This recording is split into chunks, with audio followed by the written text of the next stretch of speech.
A busy emergency department doctor who diagnosed pregnant mother Annie Moylan with gastro before her death from sepsis says she was feeling better and wanted to go home. 5 years after the death of Moylan and her baby girl at 18 weeks, a coroner has been urged to recommend systemic changes to private health system practices. Moylan died on August 15, 2017, a day after going to Holmesglen Private Hospital in Melbourne with gastrointestinal symptoms.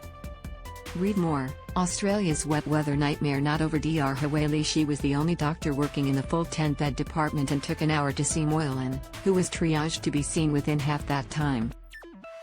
She diagnosed Moylan with gastroenteritis, blamed on a chicken sandwich she ate for lunch before falling unwell with vomiting, diarrhea and a fever that reached 40°C.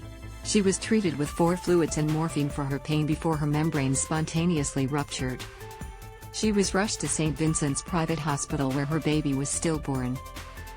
Ms. O'Brien died from multi-organ failure caused by sepsis at 1:55 p.m. Read more. Shoppers rush for the exits as Shanghai IKEA goes into lockdown. She denied confirmation bias blinded her from considering another diagnosis after she determined Moylan had gastro. After paracetamol and fluid, she said Moylan's temperature dropped to 38°C, still a fever, but less than earlier. Her heart rate was lowering and her blood pressure increasing. Honestly, at this stage I was still thinking my initial diagnosis was correct, she said. Later her condition changed because she was miscarrying.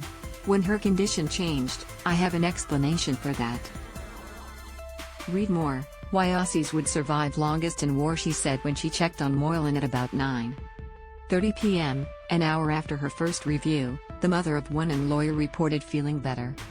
She thought she might even manage to go home later in the evening, she said, but was told she should remain overnight for more fluids and continued observations. Moylan's father Brian Moylan, a retired GP, is representing the family at the inquest before State Coroner John Kane.